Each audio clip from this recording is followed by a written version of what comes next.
Hello, everyone. Welcome to the GLORIO Chat, the best anime podcast on the internet.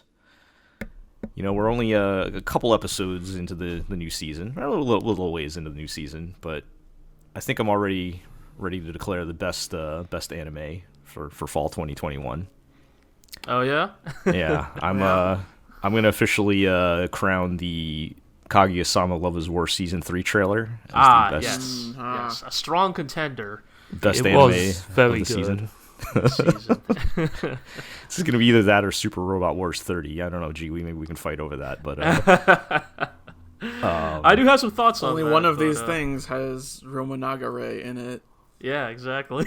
yeah, no, that for anybody that didn't see it, the trailer was actually like a 10-minute mini episode about them doing a deep dive onto the nature of what it means to be an otaku. It's very good. Yes. Anime Gataris. yeah, kind of, but yeah, it's the kind of thing I feel like. Yeah, shout out to that one, but I feel like it's the kind of thing that probably would have been annoying if it was in the show itself, but as a like commercial, it was fantastic. But yeah, we'll look forward to that show coming back in April. I think was when it's going to be spring season. But anyway, we have currently airing anime to talk about. So before we get into that, we'll introduce everybody. I'm Jel. I'm joined by Iro. I'm still here. I'm not dead yet. Still alive. And we're joined by G. My soul burns. With my hot blood is driving me to to fight villains of all stripes, terrorists, militant organizations, demons, evil wizards. What else have I fought? Aliens, of course. Aliens. Can't go without aliens. Dinosaur Man. No dinosaur men. No, that's in the backstory of Super Robot Wars 30. Kaiju. No, but I figured that dinosaurs might show up anyway. Computer viruses. Ryoma Nagare reminisces in Super Robot Wars 30 about the old days when things were so simple and all you had to do was kill dinosaurs.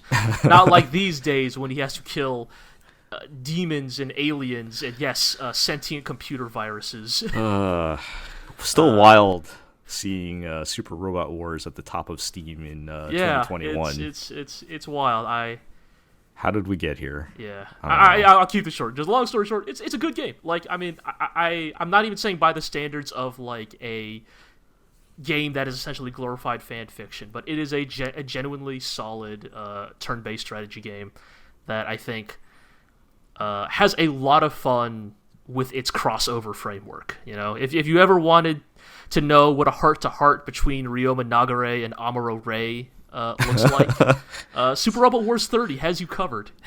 That is a strange combination, but yes. All right. Well, I've been thinking about picking it up after I finish playing Dungeon Encounters, but that's a whole nother story. Shout out to that game. Anyway, we are also joined by Zig, as we've heard. Yes, our new objective is not only to be the best anime podcast on the internet, but also the best in the metaverse. Oh man, we're gonna have to grab the GLORIO blog username on the metaverse or whatever when that.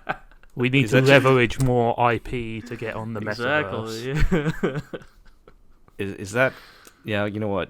I'm not even going to touch that one. Is Gridman Cross Dynasty going to be them taking on the virtual evil that is the metaverse? No, because Lupin III already did that. That's true.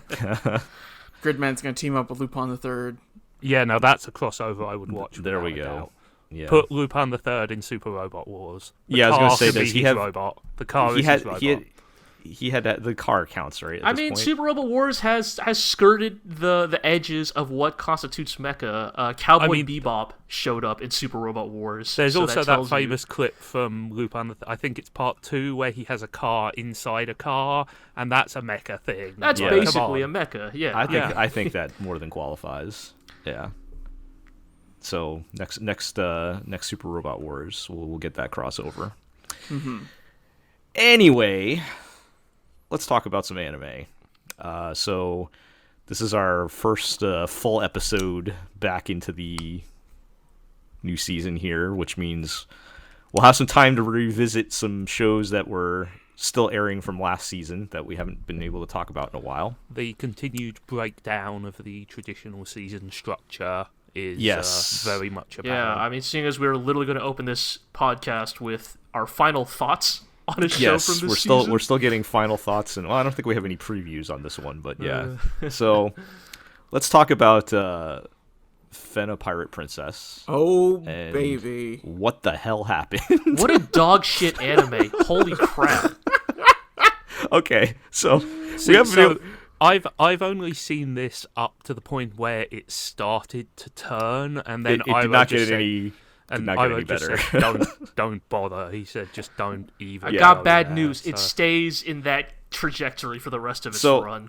I'm just gonna give my quick kind of rundown of what happened here. We started in the first maybe 2, maybe 3 episodes. It's like, all right, fun anime fantasy swashbuckling romp through history. Yeah, wacky ninja versus pirates. Yeah, a little bit of ancient magic shit, very Pirates of the Caribbean. But yeah, exactly. Pirates of the Caribbean. The delightful kind where you were talking about how we're gonna go find El Dorado or whatever. Yeah. So, but after that, so I'm going to try to recap here. They wrote out all the fun characters. Yes. They took the main character never evolved to anything but a magic key that has no agency of her own. Yep. And they spent most of the series screen time on a bunch of sad men that were very boring, and I hate all of them. A bunch of really, the theme, I feel like, of Fena Pirate Princess is that simping will get you fucking killed. Or is simping the right and just thing to do to get what you want? And then that too. And I mean that's like the bulk of the middle of the show, and then you have the absolutely incomprehensible and pointless ending. Right, the ending where after they climb to the top of the magic treasure island to find the remains of Noah's Ark. We have our fucking final battle journey in the mind's eye. Where Fena is revealed to be the primordial virgin who must choose whether this world continues on or otherwise sail on the Ark. No, I'm not even joking. It is literally that, because they ripped a couple shots straight up from Evangelion episode 25. At the top of this fucking island is literally Noah's Ark, and the fucking primordial Assassin's Creed ending beings are explaining to Fena that you see, Noah's Ark was the last time the primordial virgin decided to wipe the slate clean, and it's this could be you if you so choose. So since we already mentioned it, this is where I now need to get into, Fena Pirate Princess is, for me, one of the best recent encapsulations, one of the purest distillations of why I think Evangelion ruined anime writing. No, we can't blame Evangelion for this. No, we can't. We completely can lay this at Evangelion's feet, while acknowledging that it is not its fault. Right. No, I'm not saying that Evangelion did these things, but I'm saying Evangelion is what leads to this style of anime writing. Search your heart. The people who watched Evangelion and did not understand the groundwork needed for that. It to be true. No, I can't really deny it, but this is the epitome of the anime that starts out cool with a great premise, and you, the viewer, are that's great, it's fun, it's not that ambitious, but hey, I can have a good time with this, just stay the course, and this will be a fun, likable show. But then suddenly the fate of the universe must be on the line. Right, and you have to have your deeply internal personal reckoning with the characters, and we're just gonna toss out all of the fun, entertaining elements of it to get ambitious in this Let me stop you there, G. Let me stop you there. My proposal is that this is not Evangelion's fault, because all media does this now. All media must be this weird puzzle box for the audience to solve that ultimately leads to ancient aliens declaring that the fate of the universe is in your hands. All right, that's like, not just anime. That's all stories now. I get what you're saying, but if you watch the finale, believe me, you would get where I'm going with this. Yeah, of like I said before, very specific type of personal, internal reckoning that occurs in the last episode. Yeah, I'm not. They pretty much ripped the congratulations scene from Evangelion into the final episode. So was Fena's character development that she decided not to kill all of humanity then? Yes, and that yes, her thing is but if you do that, you have to give up your memories because you can no longer act as the primordial virgin, right? And it's it's so bittersweet. She's gonna forget her love for Yukimaru, the main dude in this show, and it's so fucking hackneyed. I'm not saying that part specifically is Evangelion, but I mean the whole just I'm speaking more to the thematic and tonal shift this show goes through from its first half to its second half is very much, I feel like you can lay that at the feet of as Iro so succinctly put it, an entire generation of anime writers watched Evangelion and took all the wrong lessons from it and applied that to how they developed anime narratives. And so that is why I feel comfortable saying, again, Evangelion was not guilty of it in and of itself, having now watched it, but boy, did it inspire a lot of, really bad imitators. And you can go back and listen to our Evangelion podcast miniseries.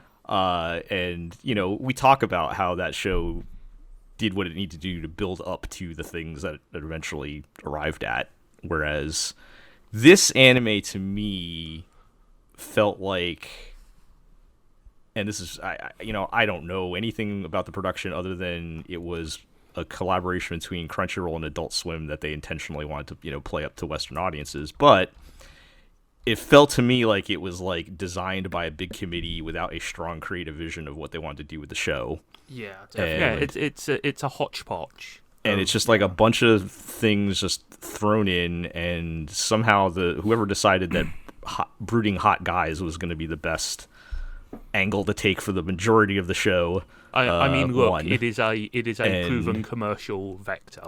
Sure. So. Go ahead, Iro. This show is fundamentally its plot structure is that of a romance show, except it was using all the aesthetics of an adventure show, right? But that's not really what it was. And I feel like that really gets egregious with the this is a common trope, right?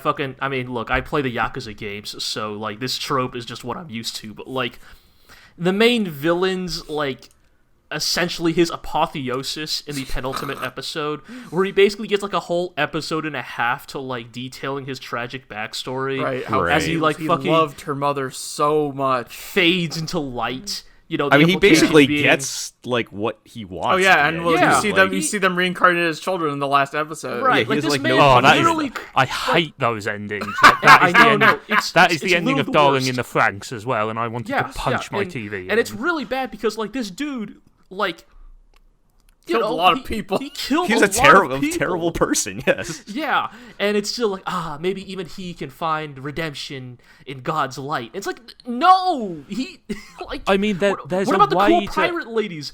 Hell, we mentioned this in an older podcast, right? But this dude, directly murders, this cool bunch of, this rival crew of all-female pirates, each one basically being their own, Lupin-style gimmicky assassin, with their own, thing, right? I'm the one who's good at shooting. I'm the one who's good at fighting with an axe, the big etc. one. Yeah. Right. That lady had a 4-barreled shotgun. Yeah, and fucking he kills all. Do they get their apotheosis? No. They showed a couple of them at the end. Apparently, a couple of them survived somehow. But I mean, that was a killing explosion. They faded into white and everything. Yeah. Well, the important thing is they never showed up again after episode 3. Exactly. After they put all that effort into introduce it. I mean, that's one of the main things I was talking about when they wrote out all the fun characters. They were all gone by episode 3. It just seems so odd, that there's almost a magnetic force which sort of drags anime writers back towards this messianic the world must be remade archetype, and and these characters need to be the most important people in the universe, and and again, I think that's a problem with a lot of media, but I think in anime it is because anime is a genre, a medium which tends to fall into grooves naturally, right? Like a lot of anime are like a lot of other anime, perhaps more than a lot of types of media, but just sort of the desire for every show to eventually become Eva is very odd, especially in a show like this, which is so tonally and materially different from that story. Right. I mean, Iro, you're the one who clued me into there being a term for this subgenre. Do you want to talk about it? I have occasionally looked into this. I guess in the post-Eva boom of Eva-like shows, some people came up with a term called Sekai-kei, or world-type stories that are basically Evangelion-like, or put another way, stories where the fate of the world is predicated upon the relationship between the main characters. Right. Yeah, reading it's like, look, this is not like this is not a quote unquote academic literary term, but like generally the definition of it are stories that inherently start off in the material, in the practical, in the tangible, but as the story develops, grows increasingly internal and personal over time. Right. And again, like when you put it like that, I think that there are plenty of very good stories that are told in that fashion. But the conflicts moves internally, but it's still like for the fate of the universe here, right? Like it's not like they're actual resolving their problems or whatever. But and like even we talk about Evangelion because Evangelion is the big influence these days, but that was taken from like Devilman and Space Runaway Ideon and stuff, and which also kind of follow this format. And even stuff like Ultraman, in terms of some of the symbolism and like the setup of like the heroic single figure and stuff like that. Right. I just think, again, I've not seen the finale, but just listening to this, I don't want to discourage shows from being ambitious, because I think it's important that stories try and break out of their genre boundaries and you do try and surprise and confound the audience.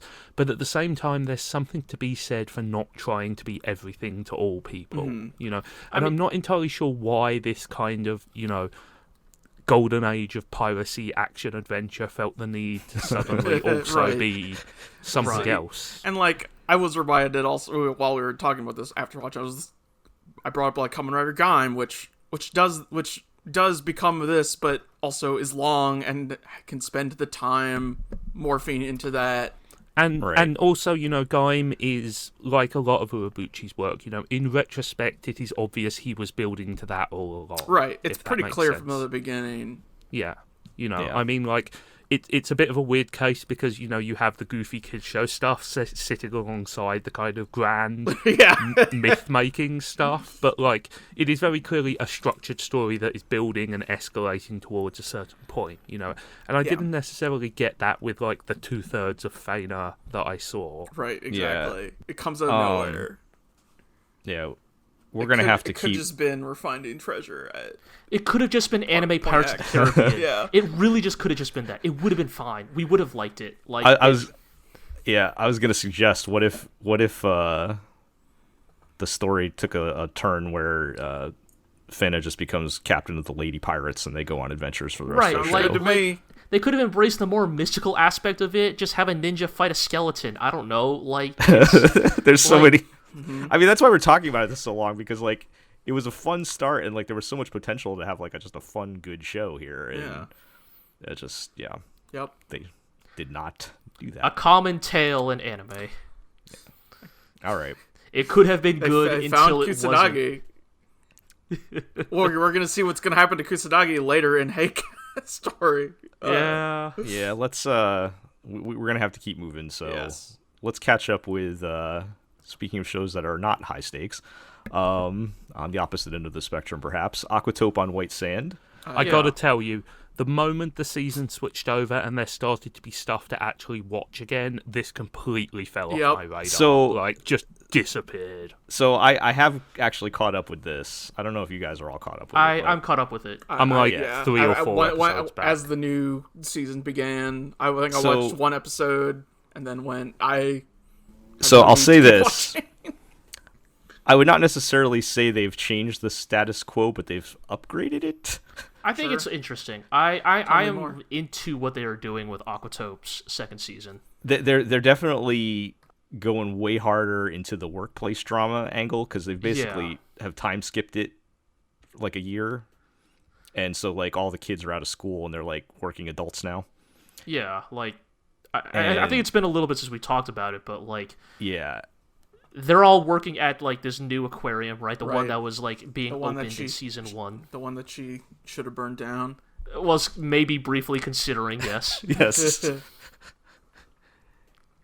Yeah, and, so they're all at this new big aquarium, which is like it's a little corny that like literally every character is working there now. So, like, that is definitely one of those things where it's like I was like, oh, this is the part of it where it is a workplace drama, because somehow this fucking aquarium had enough like vacancy in its employment to hire like 6 people. Right, and literally not a single member of the cast has been written out. Like they're all basically doing the same thing. They're all there in some capacity. Right? Like fucking even Udon-chan, the fucking like restaurant girl, found a job in a restaurant near the aquarium. Or so that's a little that's a little silly, but I do like, because this is what PA Works does best. I like them leaning into the like real life, like dealing with coworkers you don't like, dealing with bosses you don't like. Kukuru's whole fucking subplot in this season is like the realest fucking shit in the world. The image of her, because she gets put in the marketing department, right? Which she does not want to be in, and the image of her like angrily typing emails every episode. Yes. So it's like, as a quick recap, like Kukuru was like the like interim director of the old aquarium. And she's very much a hands-on type of person, right? Like, loves dealing with, like, the sea life, right? And she gets assigned to this new aquarium, like, in an office job, basically, right? Like, 0 interaction with the animals, you know?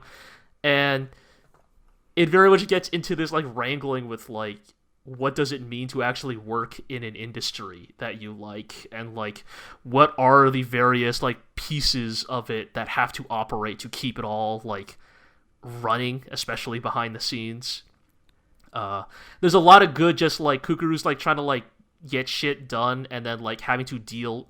Now she is coming from the other side, having to deal with like the bullshit of people from the boots on the ground, basically. Yeah. Right? Like, she's like, I sent you an email, and the attendants are like, who the fuck reads their work emails? The pain of no one reading your emails.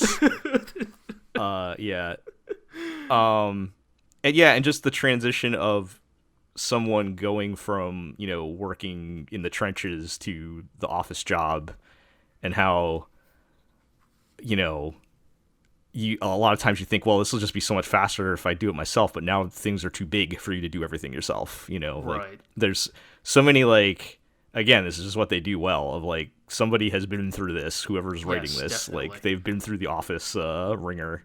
They know how this works.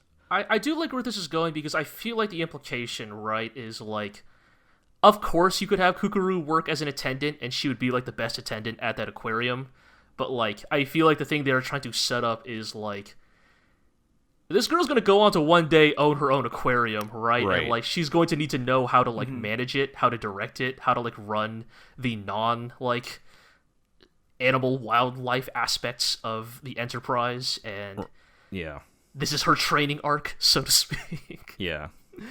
What did you think of the recent episode that revealed Chiyu's whole like deal about the single mom one? The single mom, yeah. Like, I actually really liked that, because like, for people who haven't keeping up with the show, she was the like trainee who was like sent to work at the old aquarium, and like that she did not get along with, and they end up working together, and they still stared do not. Some daggers at her. Yeah, so she's kind of like, the first couple episodes of the new season, she's kind of like the antagonist of the show, right? Yeah, and then they like, drop this reveal in there that she's,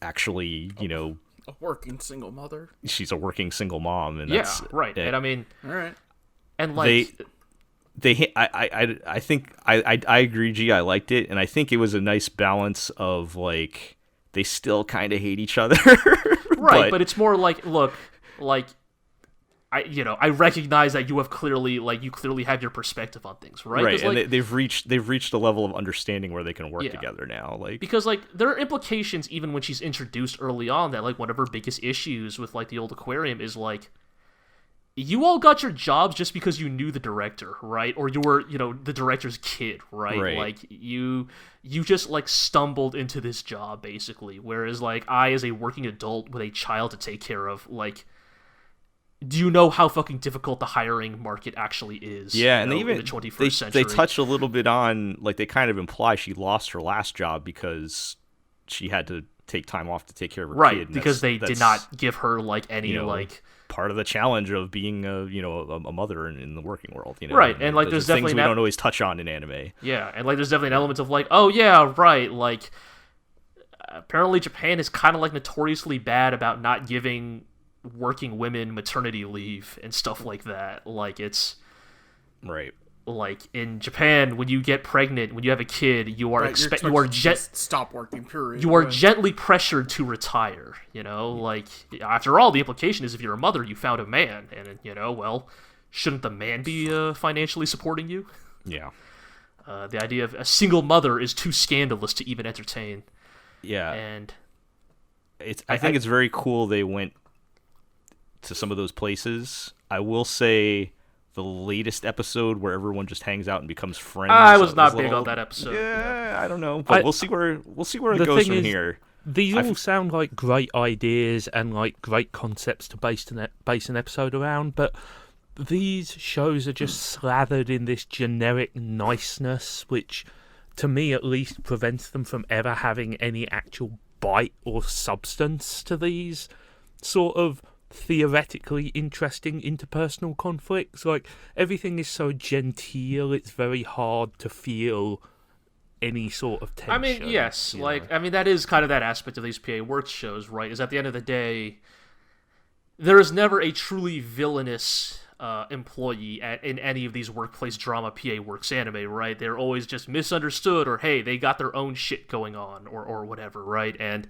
I do recognize that, but I also think just because of like the type of like subject matter anime tends to cover, I think I'm always going to have a soft spot for a show that is at least willing to like, right? Even if it's with the kid gloves on, like actually like take a like, by the standards of anime, a relatively hard look at like a lot of the struggles of like working young professionals. Yeah, I mean, we just don't, good or bad, we just don't see that come up very often in anime. Right, it's always like, the high school element. The school age element. And I'm not going to imply that like this is the first time in anime we've ever seen a working single mom. Like obviously that character archetype has existed in other anime, but I feel like they've always existed in that sort of like distant, almost like martyr-esque figure of like, oh, what a woman. Or their child sacrifice herself, like, or the child is the main character and they're the side character. Right. Exactly, and so I think focus on her instead. Yeah, to give her so much interiority in that episode, I think was actually a really strong choice narratively. But yes, the last episode, it was like, that got into the PA Works slice of life stuff that is maybe a little too cloying for my taste. It was a bit of a filler for sure. Yeah. I get the impression we're kind of in between arcs right now, right? And then whatever new challenge is going to come up, in the next couple episodes here. But I have to say I'm enjoying it more than I expected in the second half here, because part of me was still thinking they were going to save the aquarium somehow or get that back, and maybe they still will, I don't know, but so far they have committed to this new status quo here, so yeah. It's good enough for me to still keep watching. Yeah. Same. So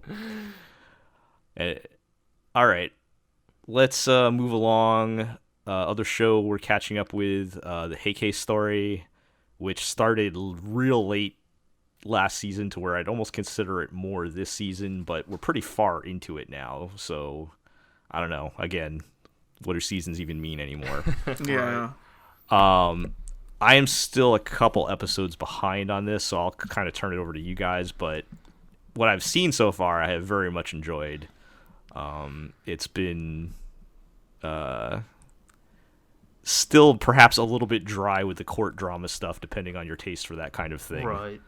I mean, somebody actually says the words filial piety at some point. It is definitely like that. That is definitely the vibe of this show, and I think that like you kind of had to get used to it because that is very much clearly the angle that this story is going for. Yeah, I mean, that said, I'm very much enjoying it, but just throwing that out there. Go ahead. I think it's gotten a bit better as we've moved on, and sort of the drama has become a bit more juicy, and there's been a bit more, more backstabbings and banishings and burning things down and all that kind of stuff. I think that it has picked up a bit. I think, this is the kind of show that I'm not necessarily watching to know where the story goes, because although I am not familiar with the story of the Heike, like, I am familiar with the way myths and legends work, and, everybody knows where this story is going to end up. Everybody, is on some level familiar with the primordial tale of Macbeth, right? Like, the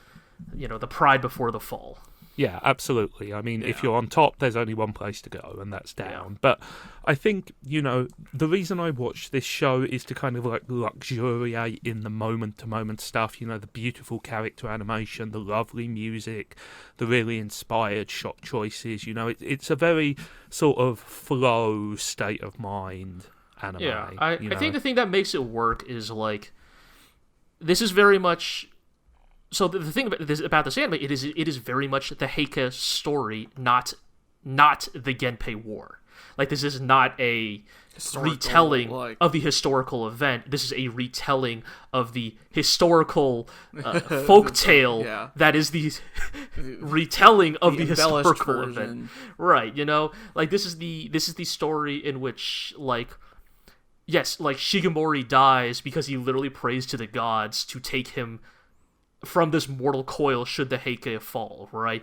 This is a story where in the latest episode, Kiyomori finally passes away, and they say that, like, his fever was so hot that water poured on him would steam, Like, it is the story of a real... Like, they can see the future and see the dead. Yeah, exactly. Like, it is very much the story of the fall of the Heike or the Taira clan. This is the creation of the Bafuku shogunate. This is the story that tells the creation of the modus of power that would dominate Japan until literally the Meiji period. Like, right, but I think one of the thing is, it does. I was just gonna say, I think the thing it does with that is, I mean, as you were saying, like, it is operatic in its portrayal, right? It is there is an artistic flourish to it that I think helps keep it, like, interesting, even when sometimes the history either gets a little dry or it is presented without much context. And I think one of the strengths is that you don't have to know all of that historical backstory. I certainly don't know the vast majority of it, because in its operatic style and in its adherence to, one of the many monomyths, it is, you get the mood, you get the feeling, and I think, Naoko Yamada is very good at that sort of thing, I mean, and it's interesting to see her talent for, setting that sort of mood and character attachment turned into a slightly more serious story.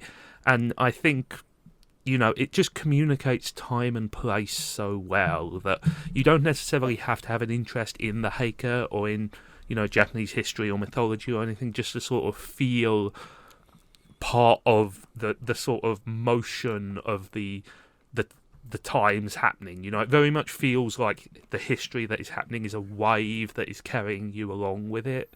And I think that's one of the things that I really enjoy about it. And you still get the little, like, vignettes of human emotion and interaction and, like, totally the human element in it. So it's not all just like, I mean, really none of it is directly telling you what's happening. Right. I mean, I think as they far do a as good the job. big picture, you're kind of hearing that in the background of people playing out their lives in the imperial court. I mean, I think the assumption is that any domestic viewer would know the story already, I think. But I think that helps even if you don't know the story, because it does place the focus more on the human elements and less on actually telling, the big political picture. And I think that's to its strength, even if you don't know exactly what is meant to be happening or what we're building up to. Right. Were you going to say something, G? Yeah, so the thing I was going to get into is the events of the most recent episode, where I guess the thing I'm curious about is, so to kind of just like briefly spoil it, like Biwa is essentially expelled from the Heike. The implication, of course, being that, they're doing it for her own good, because even the Heike can they can see the writing on the wall. They can see the writing on the wall. Like, they know, like, the allies are rallying around Yoritomo, of the Minamoto clan. I suspect the legendary samurai Yoshitsune and his battle buddy Benkei will be showing up in this anime soon, because, in case you didn't know, this is the story they come from. Like, if you've seen them in Persona or Fate Go, this is where they come from. And once those two show up, it's basically over for the Heike. Like, some real Dynasty Warriors shit is about to happen to the Heike. And so, in a ways to save her, right? To save her from the inevitable reprisal that will be carried out against the Heike. Right. Biwa is told to leave and to not come back. Mm-hmm. And because she is the viewpoint character, right? It's like, well, what happens now? Like, do we not get perspective of the Heike anymore? Like, is she going to actually meet Yoshitsune? Right. Like, is she gonna like wander into the Minamoto like clan's like camp and like become? Yeah, because for them, it's implied she's the one that goes on to tell the story. Right, right. We cut to her occasionally. Yeah, and like that would actually fit, because like I've never read the Tale of Heike myself, but my understanding is that the second half sort of becomes. Like, if the first half is, the hubris of Kiyomori no Taira, patriarch of the Heike, then the second half of the story is Yoshitsune and Benkei kill everyone. Right. So, all right, well. I do wonder if that is the angle we're going here, but... Yeah, I will definitely be caught up next time on this one, now that I'm got all this other garbage we've dropped, but... Yeah, it's been real good. I think this has been a real sleeper this season, where it kind of came in on a barely announced, and it's been doing its thing. Yeah. So, I mean, can it really be a sleeper with the pedigree behind the people involved? Though you have one of the most decorated directors of the last decade of anime, along with one of the premier studios. The various places I normally see people talking about anime, I don't see a lot of people talking about this. But... Well, because it's the least commercial thing in the universe, right? That's what I'm saying. Why it's a sleeper with there's not a lot of people watching it. It's not has nothing to do with the quality. I'm saying if people are actually watching it, so go watch it is what I'm saying. Well, speaking of something that's maybe a lot more commercial in its own way. Let's. Talked about what is it? Takt, Opus, Destiny. Destiny. Real quick, bit of a drop off quality wise. Yeah, that last episode is because it started out looking so beautiful in the first episode, and I feel like it's a little always rough. Happens. Episode 4, dude. I mean, this is the episode 4 dip. All right, we've all seen it. It's a little rough because they're still trying to do the same kind of shots. Yeah, right. But they just don't look as good. I've seen on Twitter various people accusing either the Mappa or the Madhouse side of letting the team down, and my understanding is that actually they kind of both just let the ball drop, so to speak. And just particularly for this kind of show that relies so much on looking very good, it's kind of a little bit of a letdown. Mm-hmm. Because, like, Takt Opus Destiny is the kind of show we sometimes talk about that is, like... This show is mostly trading on, like, a broadly likable cast of goofballs, but also a very high degree of production value. Yeah. And if one of those things is to drop, then the other thing needs to start carrying things much harder. I don't think that the cast of Takt op.destiny is quite... Like, this is not Sword, alright? This is not Sword from Garo Vanishing Line, where even when Vanishing Line looked a little rough in some places, the big, meaty, like, core of its charisma, Sword, was there to, like, keep things alive. Like, Takt op.destiny does not quite have that, that going for it. The thing I was going to say was just, I certainly don't hate the story, but I'm not really watching for it either. Right. Right, well, that's what I mean. Like, yeah, it can't carry this the whole way by itself. I am still getting a kick out of Anime America. Yes. Like, they show up in Las Vegas. Las Vegas. We have the casino here. The casino named Las Vegas. Inside of Las Vegas. And, like... so this is one of those things where it's like, again, I don't blame the writers or anybody involved in this anime, but this is like the thing that I like to bring up for why it is difficult for foreign writers to write about, or writers to write about places that are foreign to them. Right. Like, it's because it speaks, like, there are, like, these, like, you can read up, a lot of stuff in, Wikipedia or Google it, but, like, there are things that you are not going to know without living in that place. And the idea of farming in Las Vegas is the silliest goddamn thing in the world, because like Las Vegas is literally like environmentally like a dead zone, a wasteland. Life literally cannot flourish in Las Vegas. Like if you had to start farming, like if you had to abandon Las Vegas to start farming, you would just abandon Las Vegas. Yes, you wouldn't start a farm there. Right. You would like move to literally like 100 miles in any other direction, right? And it's like, and I'm sure the equivalent to that would be like if like you were an American writer writing about Japan and you were like, it took us 2 hours to get from Tokyo to this place, and anyone who actually lives in Japan is like, no dude, that's like a 45-minute like bullet train ride or whatever, right? It's like, it's these subtle things that you're just never gonna know without living there. And I wonder how much of it is genuine ignorance and how much of it they are playing for effect. I think it's just they just don't care. A little bit of mind, both, I think. Because it is very clearly a very silly take on Anime America. Like, it's the 2040s, and people are still, like, running 50s-style diners. It's like... Yeah. Right. I wanted to mention the sheer visual absurdity of Titan, the new character, the girl they introduced. Oh, man, Titan's... Shotgun girl. So, just like the... I mean, she's clearly another gacha character, right? Yes. She's like a parody of anime girl. But that's what, that's kind of what I'm getting at. I like how they handled her because she's kind of creepy, right? Like she got doesn't her belong. wide-eyed smile at all times, right? Like and her power is just shotgun. Like... Yeah, and she's like this tiny little girl with like bright orange clothes running around with a shotgun, and like.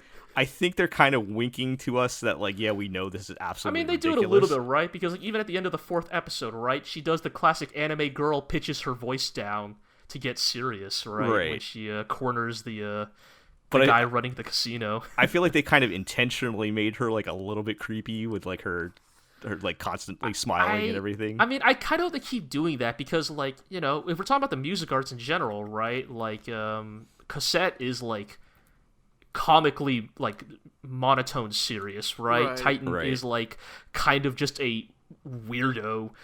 Based on the OP, it looks like some of the other music arts are also maybe a little unhinged.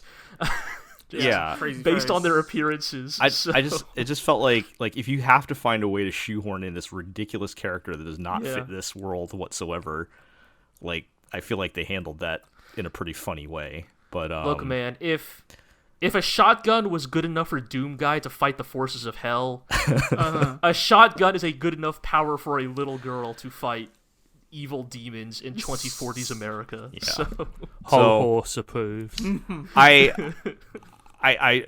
think overall I'm still enjoying what we're doing here, but I'm a little wary of them being able to keep up the quality. Yeah. I think for me, I'm going to need to see what they do now that we have finally exited the flashback zone. Yeah. Right. Yeah. Like, I assume next episode will take us back to, like, current day or whatever. But what's our next wacky America destination? Well, that's what I'm wondering. Are we going to stay in flashback as they're... Well, I don't really remember how far they were across the country when we first in episode 1, but I feel like they made it to the Somewhere in the Midwest by Midwest, yeah. episode 1, Okay, but so that also maybe- could just be that the way they designed America. It all looks the same. I mean, yeah. the all Great looks the Plains same. do look all the same. So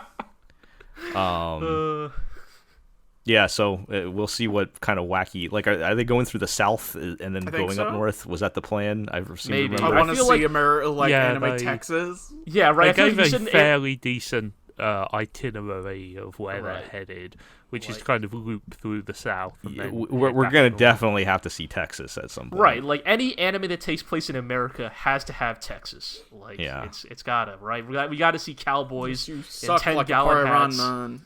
Exactly. Yeah. God damn. Well, let's not invoke that name. Yeah. Well, I think we'll always have the wacky American hijinks at least to keep us entertained, even if this turns into a train wreck. So It does bear mentioning this is the same scriptwriter as Garo Vanishing Line, which also had Yes. some wacky fake America.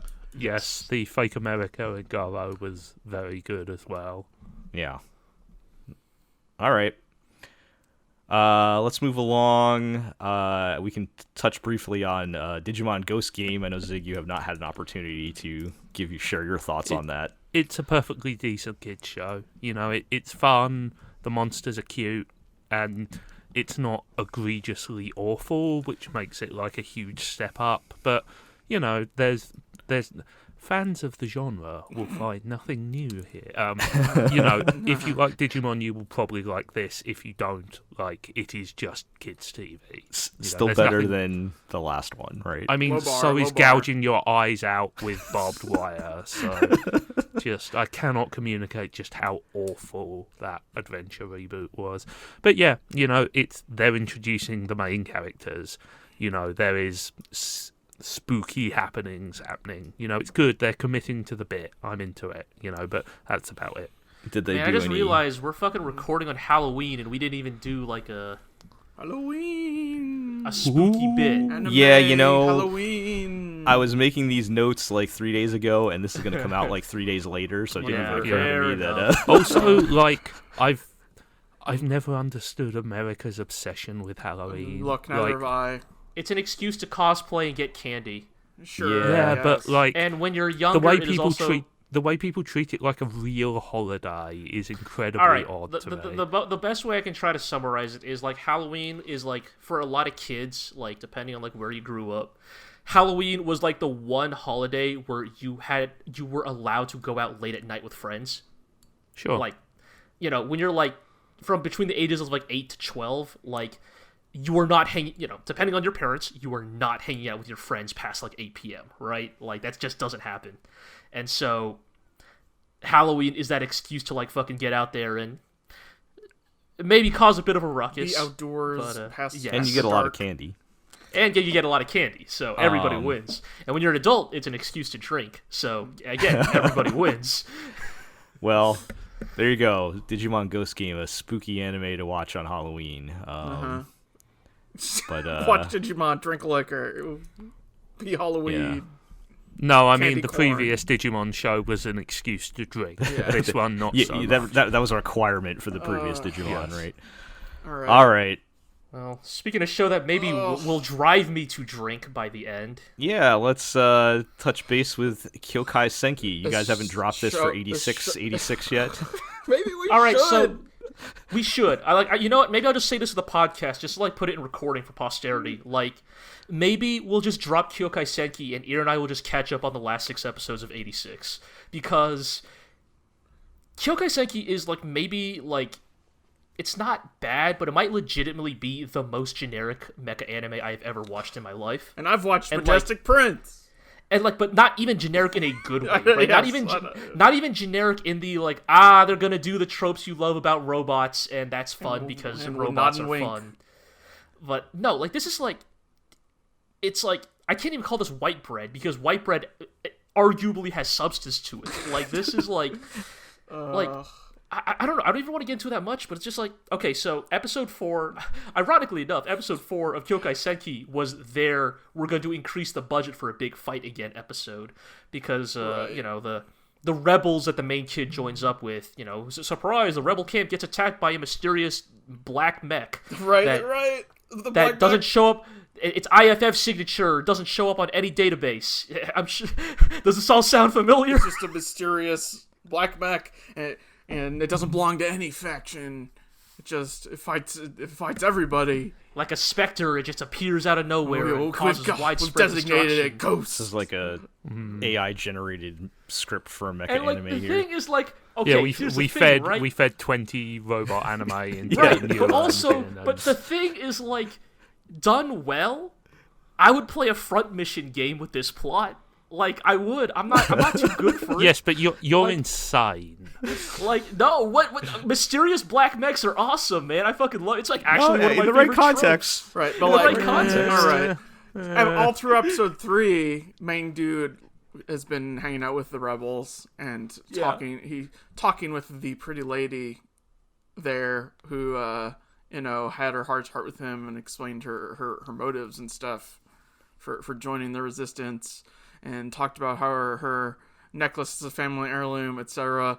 And so, of course, within the first literally like 2 minutes, 3 minutes, of episode 4, this black mech has shown up, and she's like, "Well, hold it off," and it shoots at it with a normal gun from a like Jeep. a fucking M16, yeah, like an AK, and of course, it gets stepped on or whatever, and main guy's like, "No!" It's her like necklace flies through the air. He's like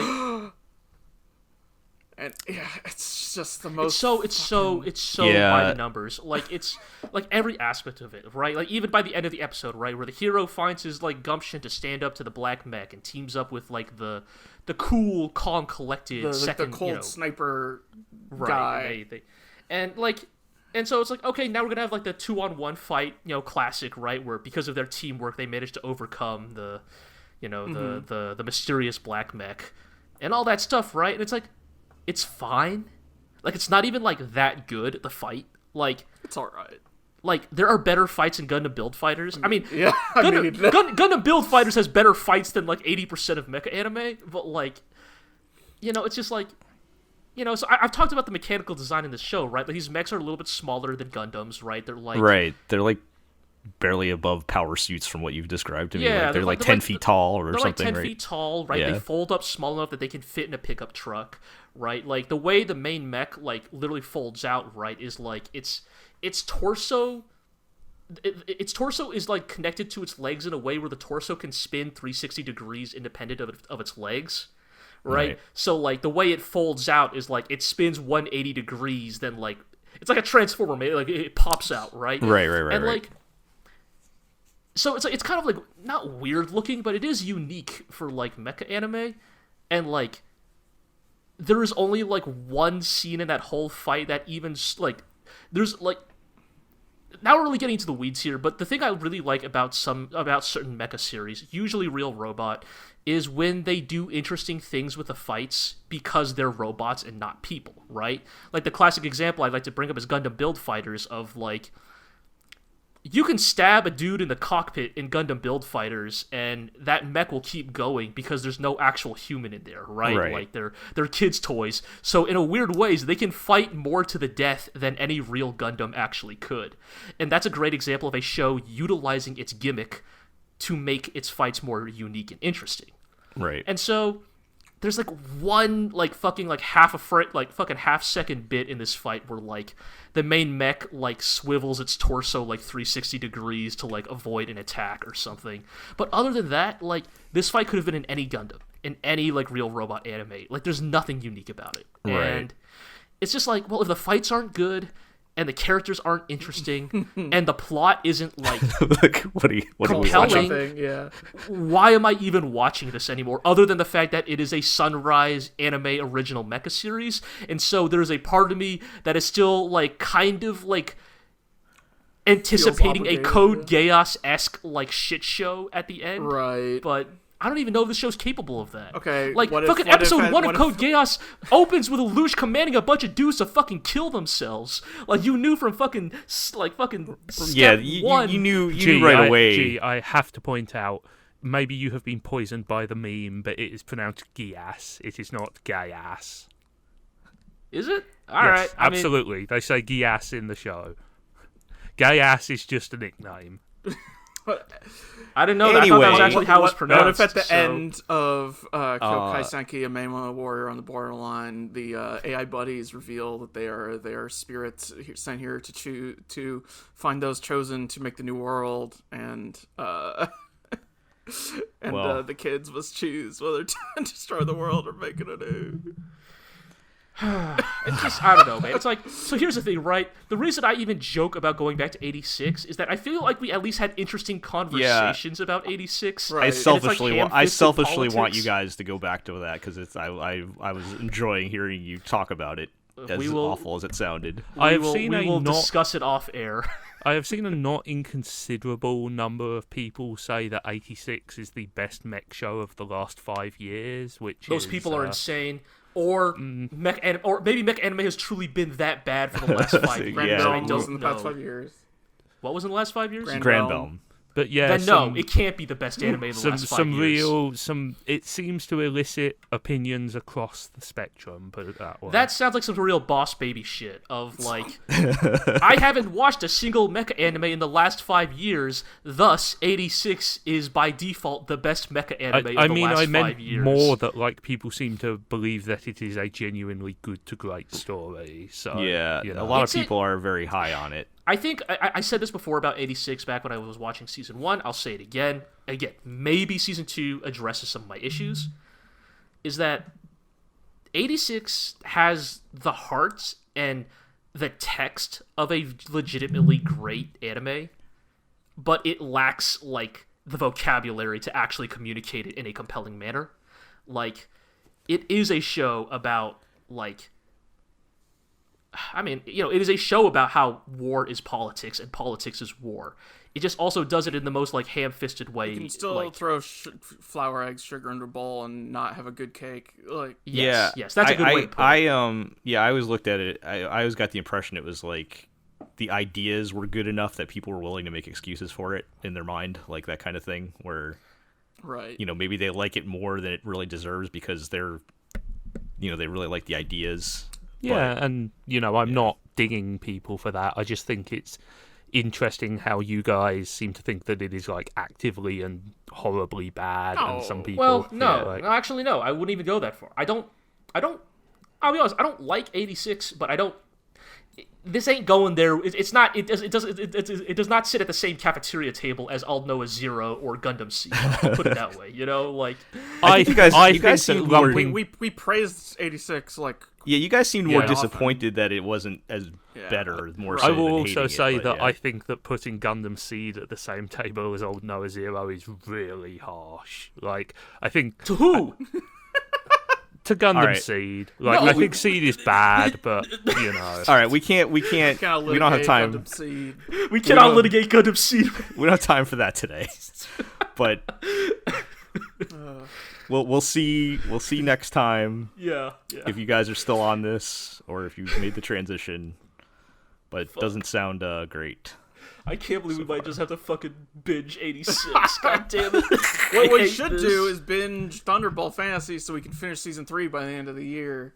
Or what? Right. Fuck it. I've been playing Super Rebel Wars 30. Maybe it's time to get back on that Gun X Sword rewatch. I keep telling you guys on that one, but yeah. All right. Also, I just unlocked Gaogai Go, so there's a part of me that's like, should I watch Gaogai Gar now? You should. It's good. It's also long as hell. It's just like I fucking unlocked these two characters, and I'm literally opening up the glossary. It's like, these two children were sent back to Earth with the usage of the zero-dimension missile. I will say in the past 24 hours, screnershots of Bishonen Teenage Mamoru from that game have seen Teen Mamoru and Teen Kaido before. It's like deeply disturbing. So funny. That's what they look like, man. Also, fucking you're right. That fucking chest is so bad. Like the line is so much better. All right. Like I think this is another tangent we can't go down. But yeah. Let's move on to something that, from what I hear, is very good. Yeah. Shout out to Aqua to putting us on to this last podcast. Yeah, he's not here, but I think we all got to admit he's the one who discovered. Ranking of Kings. I am definitely going to watch this by next. I have not watched it yet, but you guys have watched it since. Oh, dude, this is the one. There was. So we talked about episode 1, right? We talked about episode 1 last time. Yep. Man. And It's just a really well-made show. Dude, this show is like... It's really well-written. Yeah, that's actually the thing. So quick recap, this is the one, it's like the prince, but he's deaf. He's deaf and he can't speak either, right? Yeah, he's both deaf and mute. Yeah, so and he's a small anime person who's physically weak. Right. So I guess where have they been going with this is my kind of question of like, because it sounded like when we were talking about it before, it was more just like setting up the premise. Yeah. So I would say who the characters are, without and everything. spoiling anything, in the grand scheme of what the first 3 episodes of Ranking of Kings seems to imply is that it is going to be a story of Prince Boji's self-discovery. Yeah. His rise to coming into his own as a man in this world, like. Whether that means becoming a king or not, whether that means ascending to the throne or whatever, it is going to be about his self-actualization. Mm-hmm. But in the micro, this is a story about, like... this sounds so fucking hackneyed, but like, it's a story about people, right? It is a story about what motivates people, right? Like both, and what drives people to do both, like good and evil acts. You know? So unlike all mecha shows except that one. Then. But like it is a show that is about like why are people selfish and what drives people to make selfless actions, and like it's just. I think episode 3 is actually what sealed the deal for me, like here, about what the show could be capable of. Because episode 1 is a great underdog story. I think episode 2 about Shadow's like incredibly dark backstory. Right. They reveal that the like race of sentient shadows always lived because like basically they had zero qualms about like murder. Like their backstory is literally the assassin clan. Right, like we see a little baby shadow being raised by his mommy shadow, and like the baby shadow's like, "Mommy, what do we do for a living?" And mommy shadow's like, "Well, son, what we do is we kill anybody that we're asked to, regardless of target. Man, child, woman, the elderly, the infirm. We have zero qualms. We always kill our target. But it does make us a little unpopular." Wow. Okay. And about how eventually, yes, surprise, surprise, the clan that is known for having zero scruples about murder eventually gets hunted down to the last man. Right. Right. And long story short, I don't want to spoil it, but Shadow had a hard life. Right. And that's very good. It helps set up the parallels between Boji and Shadow. Right. About why they find kinship in each other. Right. But episode 3 is where I think things get really interesting. Boji is still like beat to shit after the sword duel with his brother Daida, and Daida just like savagely beat him with stick to the point where like it is implied he has broken bones, like his limbs are swollen, like he is basically completely infirm. Right. Yeah, but somebody's using healing magic on him in the night secretly, and he's all better by morning. Right, but and I guess the thing that like I don't want to spoil too much because I do think a lot of this works very well because of just how not audacious, that's not the right word, but this show is confident. It's confident in the type of story it's telling. I looked it up and this is literally like some fucking Mob Psycho 100 shit of like the original manga is like a One Punch Man tier webcomic. Right. Like the art is like frankly kind of terrible. And then Studio Wit was like, what if we just turn this into the coolest fucking anime ever? Yeah, so I'm interested because I haven't really seen much past like the trailer, and we talked about last time how it's kind of a neat art style where it looks like a manga from like the 60s or something. Yeah, there's a but there's like actual animation and everything. Oh yeah, man. Like, there's a fight in episode 3. Dude, like the part where fucking the guy. Like, you know, these... Oh, man, it's like some fucking samurai shit, right? Where the two meet on a fucking empty road, and they just fucking start running parallel to each other. Oh, man, and the camera tracks with the characters running, which, like, doesn't sound that crazy, but for 2D animation, right. That's fucking ridiculous. Yeah. And, you know, I get it. That's the kind of thing where that will be hard to convey over a podcast, And I think there have been some really... Sorry, go ahead. No, you go first. There have been some really good hints at just a wider world in ways that are... how do I put this? Stuff will just happen, but in a good way that makes you go, wait, what? I want to know more about that. And then it moves on, and it dangles that in front of you, that carrot. Yeah. Okay, in episode 3, the current king passes away, and everyone comes into the room, and such, and then a fucking demon crawls out of the king's body. A good proper bright red horns, Satan-looking motherfucker. This giant looks at the crowd, points directly at Boji, laughs, and then disappears. It's so good. And there's no other zero explanation or anything. No dialogue. I was so ready for the demon to say, the classic and so the pact is complete or what? No, it doesn't even have to. Right? No dialogue. It's so good. It's right, and it just leaves you with questions of exactly. Yeah, nice. And, I like it. But the thing I want to point out about episode 3 is so I don't know. Is it even? Do we talk about the healing? I feel like it's such a good moment. We have to. Okay, so eventually it's revealed that the one who healed Prince Boji is the Regent Queen, the Boji's stepmother and the mother of Daida. Right. The jerk prince.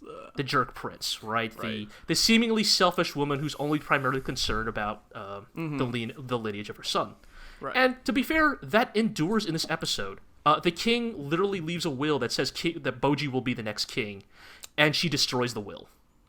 So, at its core, she is a selfish, ambitious woman. Mm-hmm.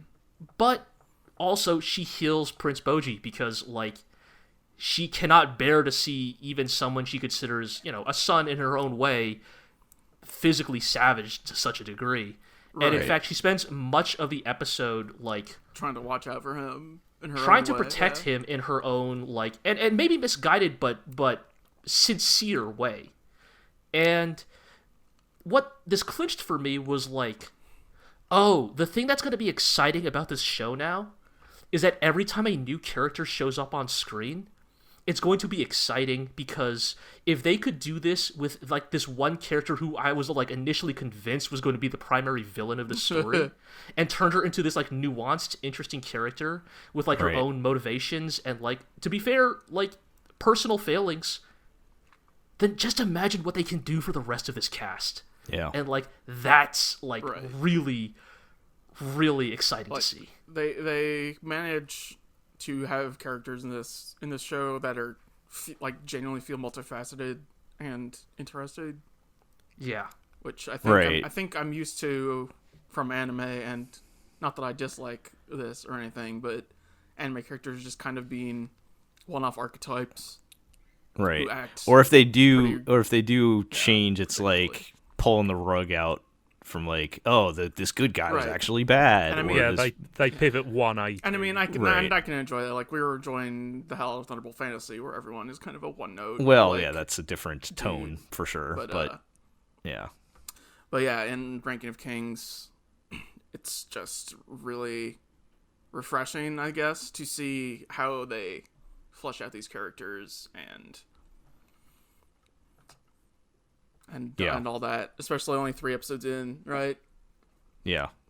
Because in the episodes 1 and 2, the queen is just the generic jerk stepmother, but there's a fair amount of time in episode 3 spent showing how she actually does care in her own way, and not in a hackneyed way. Yeah, because then on the flip side, when you do that, you often get the let's redeem this horrible person when I hate those stories so much, but when it's nuanced enough to be speaking of Fena, pirate princess. Yeah, you're right.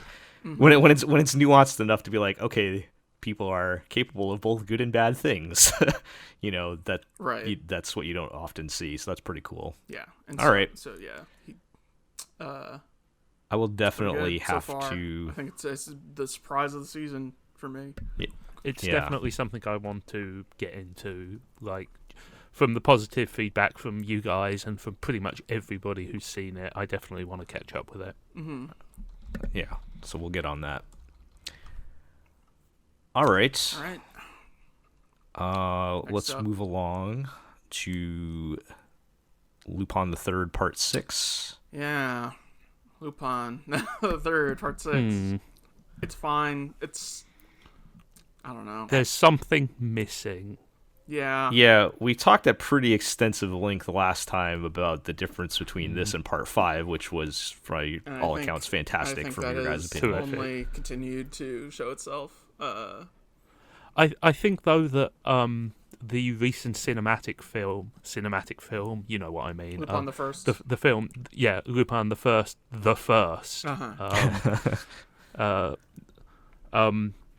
I think that had it too. You know, there's a certain joie de vivre to those productions, you know, and also a certain understanding that Lupin is an anachronism in the modern world to be celebrated rather than sort of attempted to be homogenized. Like, that's a bad way of putting it, but I hope I kind of get across what I mean. And this kind of feels like they have just wedged an entire, like, Lupin section into the present day, if that makes sense. Right. It's very weird. They're not making any consideration of what does Lupin look like in 2021, right? And just jam Lupin into, like, here's another Lupin story. And also, you know, I think that, like, having Sherlock Holmes in it is very weird. So in episode 2, they basically explained Sherlock Holmes is a,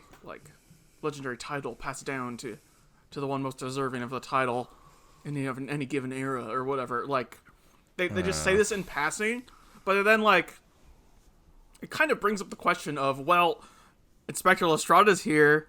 The landlady is here. Mrs. Hudson is here.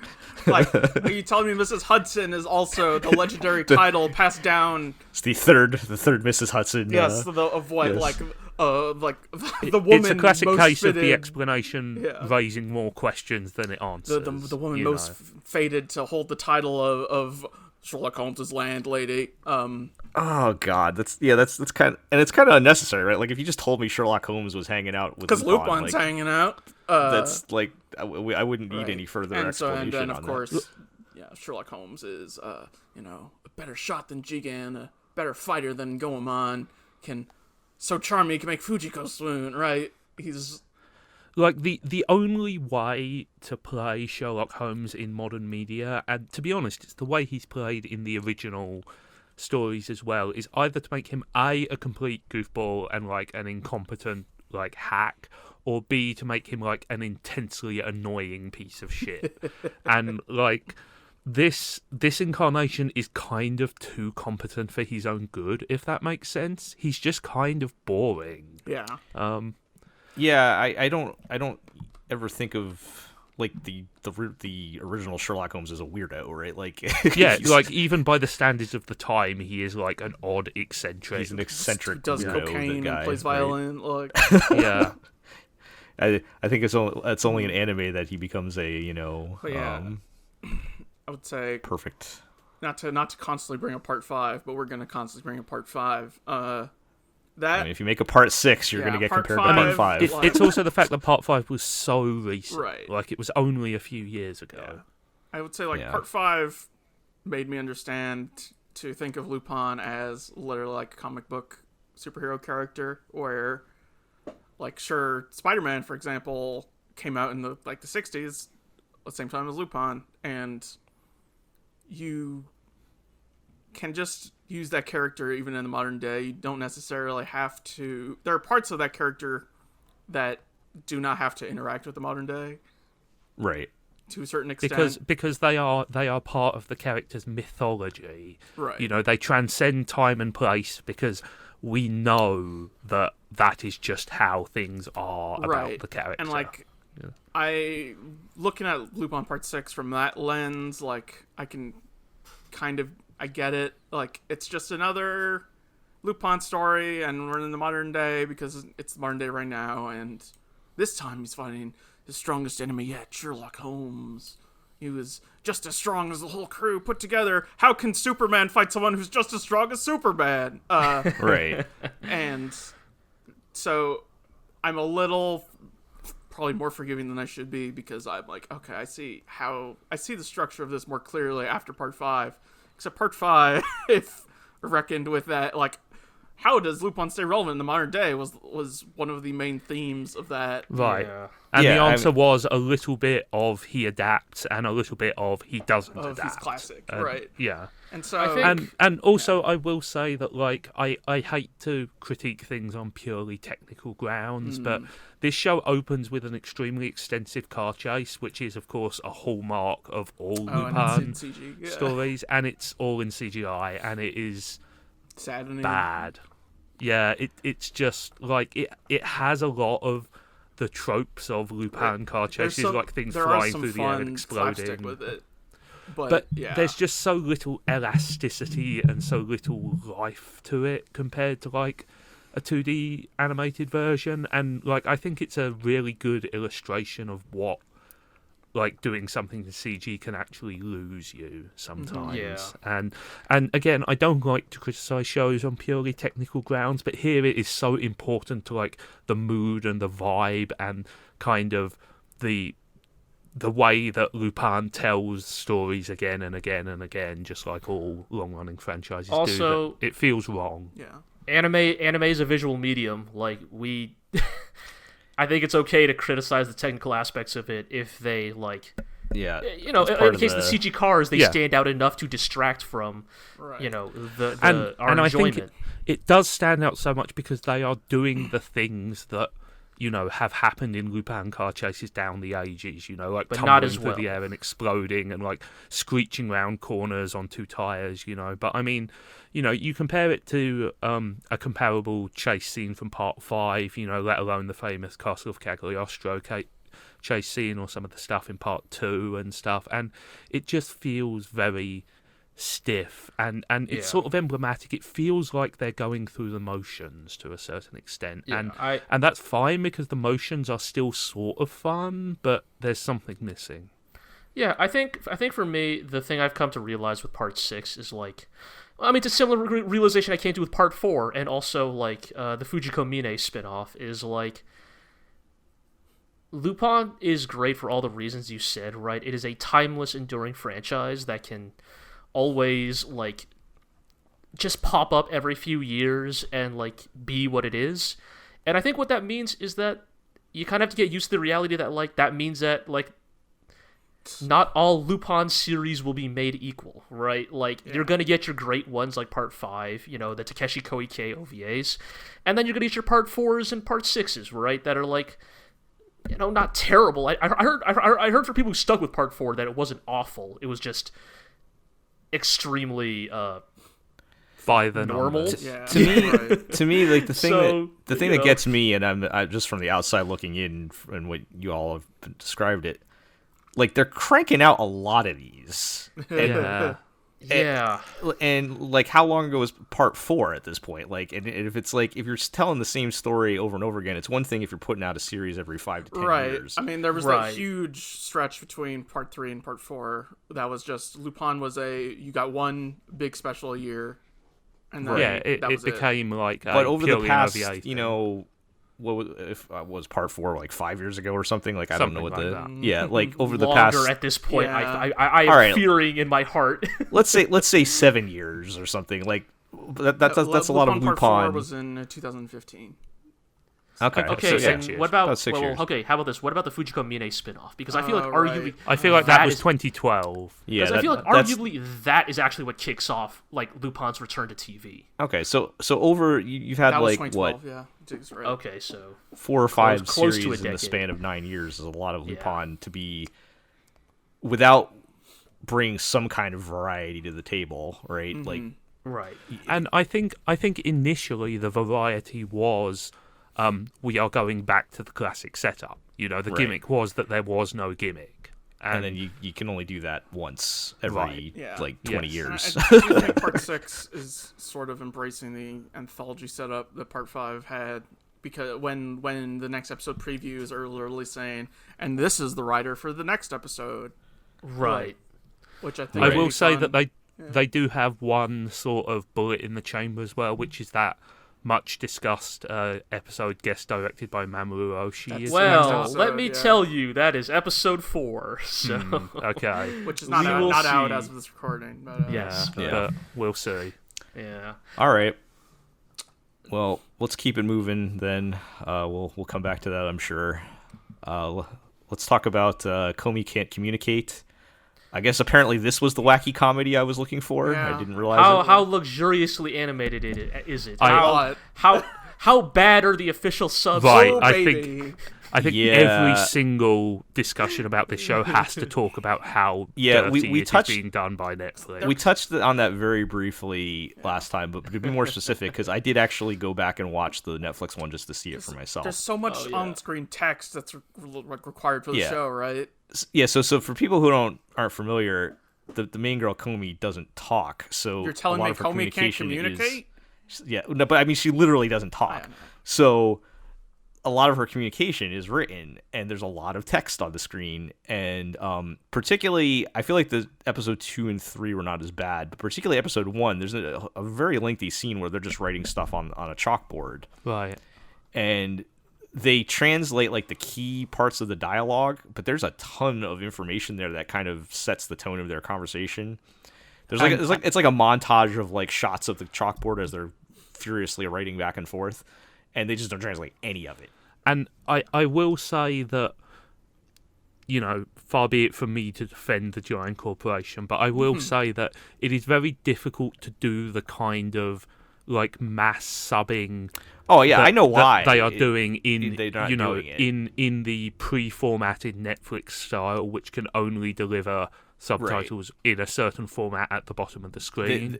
Yeah, because when you're dealing with something that has to scale from somebody's phone to a big screen, and you don't have the ability to just place subtitles anywhere. Right. All the fan subs have used extremely elaborate custom type settings, and even just investing the amount of work that would take. And I guess the thing that annoys me about that then is like, all right, I get it, right? Like, it's not an excuse. It's formatted to for a very specific type of use case, right? Like, I totally understand that, right? Like, they probably have to systematize a lot of that stuff for the sheer volume of content they put out. But then in that case, why the fuck did y'all get Komi in the first place then? Well, then that becomes a strictly business decision because it's very popular. But I'm not again. I'm with Zig. We're not defending it. I understand why it happened, and for them, it's just I guess not enough of a priority to figure out a solution for it. But watching it that way does give you a greatly diminished experience, which is incredibly frustrating because obviously we want to support official sources and we want people to get paid, but when this is a classic case of piracy, because that's what fan subbing is, let's be straight here, is delivering a materially better experience in every possible way. And the GLORIO blog does not officially endorse, whatever. It's almost like open source, fan-driven attempts at realizing and presenting a lot of certain media is vastly superior to the official methods. I mean, we can't get into that. Are we taking shots at emulation? We're not going to get into that.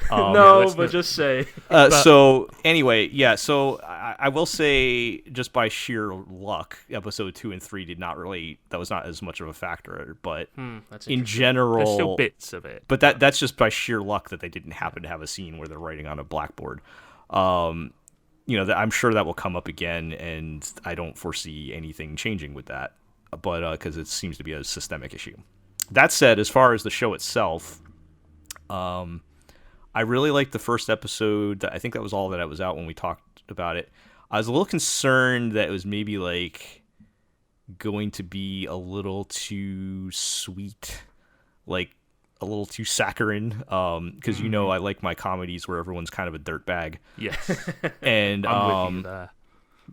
They kind of introduced some dirtbag characters in episode 2 and 3, so they're getting there. They're not as bad. We're not on if we're going to use our classic GLORIO examples, they're not like Sabagebu tier of like horrible human beings, but they're interesting. In episode 2, we get the childhood friend character that Aqua was talking about. The Osana Najimi.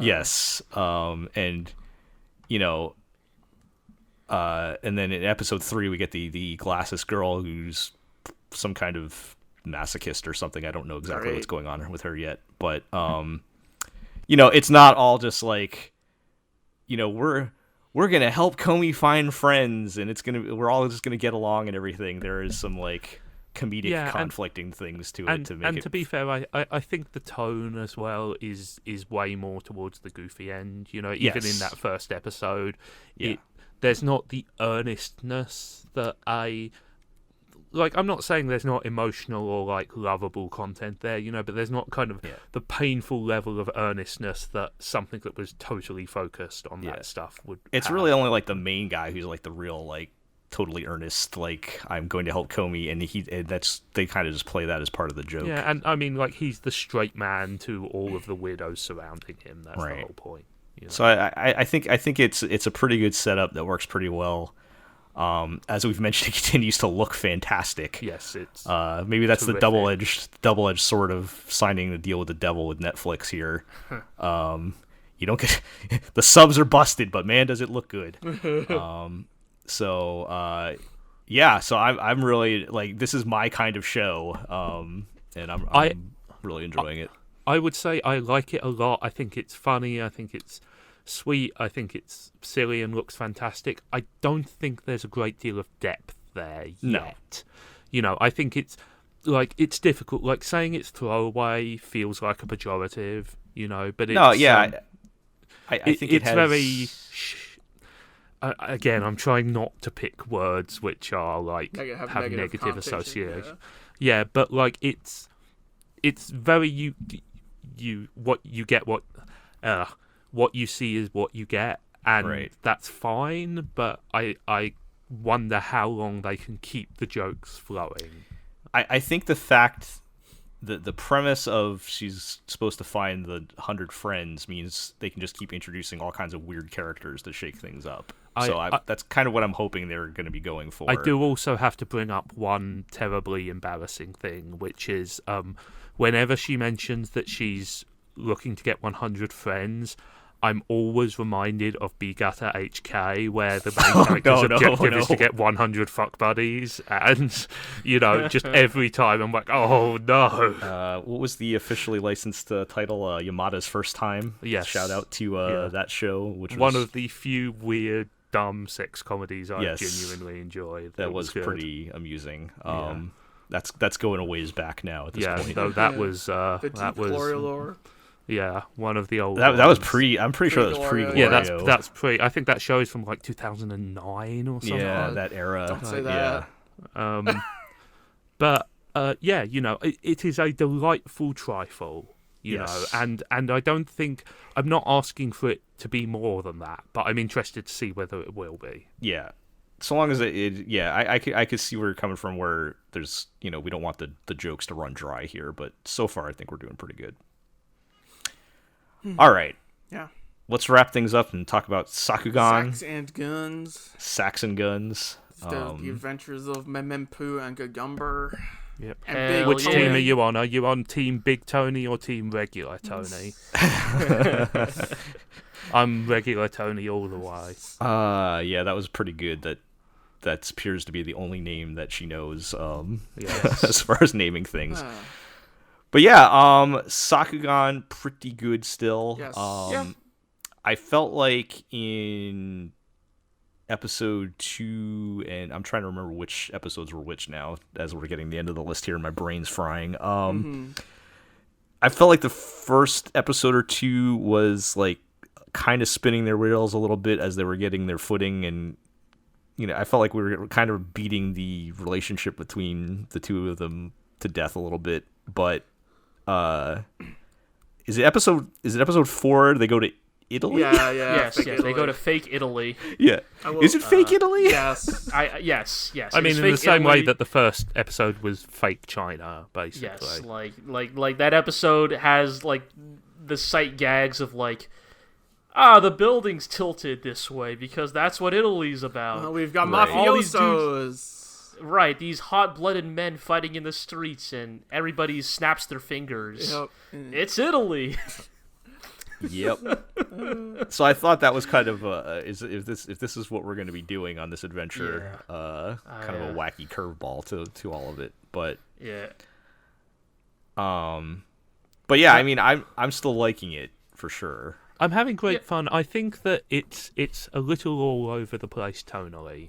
You know, Maybe it's kind of not quite completely like doofy comedy, and it's not quite serious drama, you know, and that's enjoyable, you know. I think it is a little unfocused and wild, and that makes it unpredictable and interesting, but I again, it's a question of where they're going to take this in the long run. Sure, I guess. I mean, I think for me, it's like, you know, we were like dumping on Fena Pirate Princess at the start of this podcast, and it's like, it's because I look at a show like Sakugan, and I'm like, I'm fine with this. Like, yeah, like, you know, even if this doesn't end up being the most ambitious thing in the world, like, if this is your, like, big friend, baby child adventure, Okay, you know. what if they finally get to the surface or whatever, find that tower, and they go up the tower, and then there's an alien AI that says, "Oh now man, Gagamber and Memempu, you must decide whether the world is destroyed and remade anew." Will you press the stop war button, Memempu? I mean, this is still the same concept of they're trying to find a magical distant land here. I don't know. Yeah, that's true. There's still room for this to fall I guess apart. for me, I'm gonna hold out hope because I feel like episode 4, which, as we often say, is often the episode 4 dip.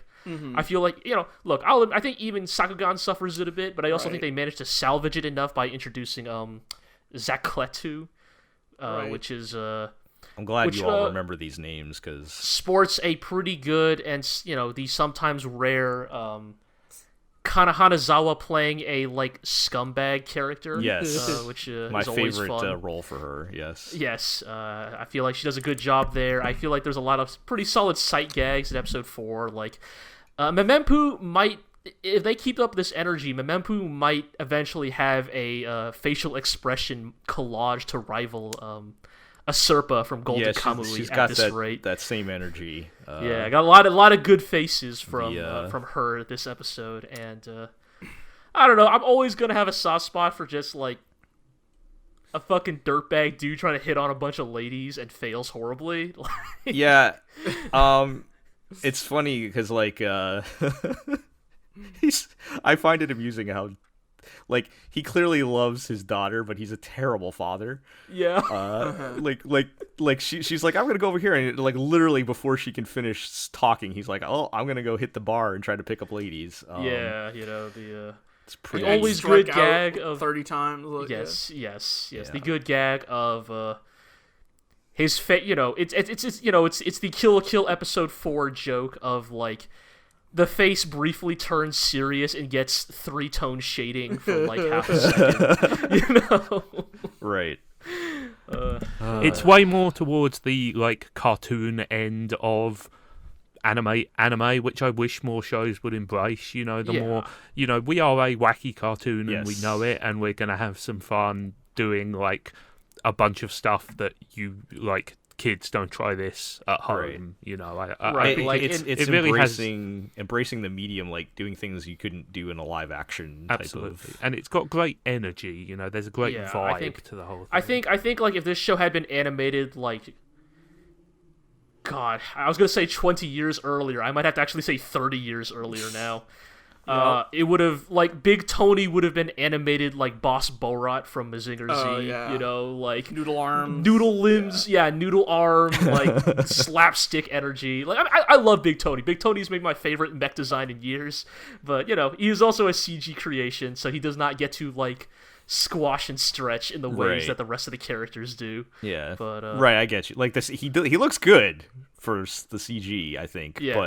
But he doesn't have that noodle arm energy. Talking about. I don't know. Yeah, like I said, look, there's always the chance that yes, they fucking take the elevator to the top of the tower and just go straight to fucking shit, and we'll all reconvene in about 2 months, fucking talking about how fucking dog shit Sakugan is, and I will relitigate my Evangelion ruined mecha anime rant. The core of Big Tony is actually the catalyst that sets off the. I don't even want to. I don't even want to entertain it. But consider the alternative, which is they get to the surface and they go to the top of the big tower, and then they go into space. Sure. What if Big Tony gets into a space robot called Bigger Tony? Oh man. Yeah. Man. That would be so XL good. And they get into a bigger robot called Biggest Tony, and they go to space. At the end of the day, it all boils down into Tony. robots getting into bigger robots. You know, Man. I think the thing which makes me optimistic about Sakugan is that I think it's more self-aware than Fena was. Yeah, I think so. Yes. And I also think that I like Memempu and Gagumba more than any of the characters. Oh, absolutely. In Yes. Oh, Fena, sure, without a doubt. Absolutely. Yeah. They know where the fun is at here, Yeah, and they're sticking to it. So. Yeah. Yep. And you know how they will escalate this story is unknown and interesting, but I think that's, you know, in the good way. I want to see how they're going to raise the stakes. There's absolutely going to be like they find whoever is keeping humanity down by keeping them underground at some point. Sure, like, but probably, I mean, like there's I'm assuming this is not a Tukura show, so you know already the clock is ticking on that. Yes.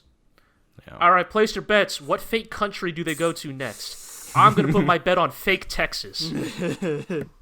What if Takt, op.destiny and this both go to fake Texas? Oh, man. Texas Oh, the year of fake Texas. No, I think it'll be.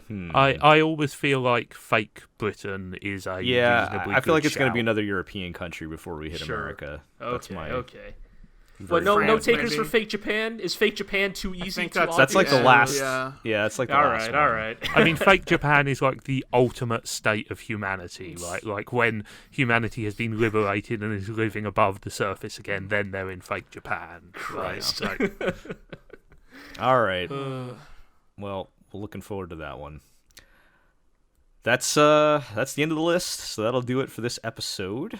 It's pretty good stuff to watch. I'm feeling pretty good about this season.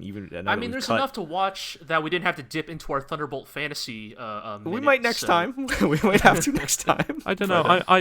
I think at the moment this season's scores a solid exceeds expectations from me. Yeah, you know, which is nice. Sure. We've got a couple surprises, which is always nice. Yeah, and we'll touch base next time. So, all right. Let's do our housekeeping to wrap things up. You can check us out at theglorioblog.com. I don't remember if I mentioned last time, we had all the other first looks for other shows that we didn't talk about. Those are still out there, even though, we're a month in now, but go check that out.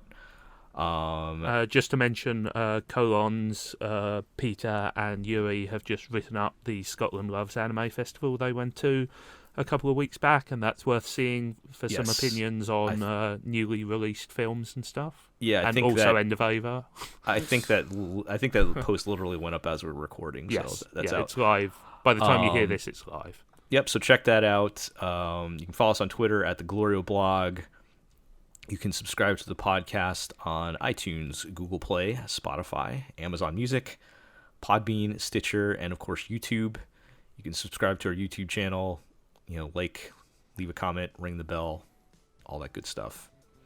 And, make sure you tell your friends, tell your enemies, and we'll catch everybody next time. Peace.